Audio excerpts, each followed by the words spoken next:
Sa tulong ng website, maaari nang maberipika ng mga motorista ang kanilang traffic violation sa ilalim ng No Contact Apprehension Policy o NCAP.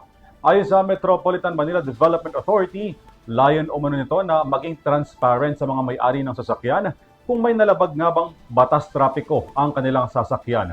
May report si Graciela Corazon.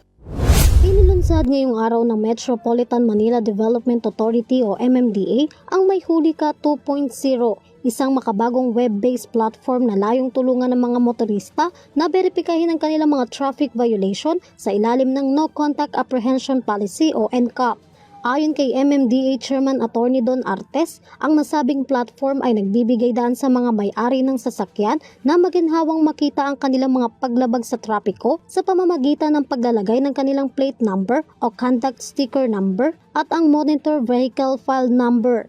Ipiniliwanag ni Artes na ang pagsasama ng MV file number ay idinagdag para sa karagdagang seguridad upang matiyak na ang tanging may-ari ng sasakyan lamang ang makakakita ng mga detalye ng kanyang paglabag. Ito rin ay tugon sa mga alalahanin ng privacy ng data at bahagi ng hangarin ng MMDA na gawing mas ligtas at mapagkakatiwalaan ang access ng impormasyon.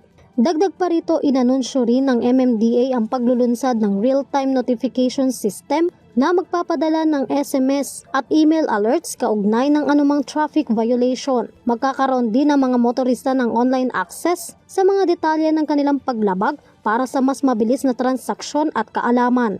Dumalo sa nasabing paglulunsad ang Philippine National Police o PNP Chief General Nicolas Torre III, pati na rin ang leader at kinatawan mula sa mga iba't ibang transport groups, mga motorcycle rides hailing firms at Transport Network Vehicle Service o TNVS.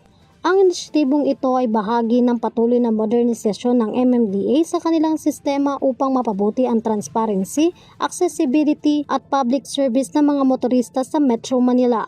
Para sa EuroTV News, Graciela Corazon, sumasaludo sa bawat Pilipino.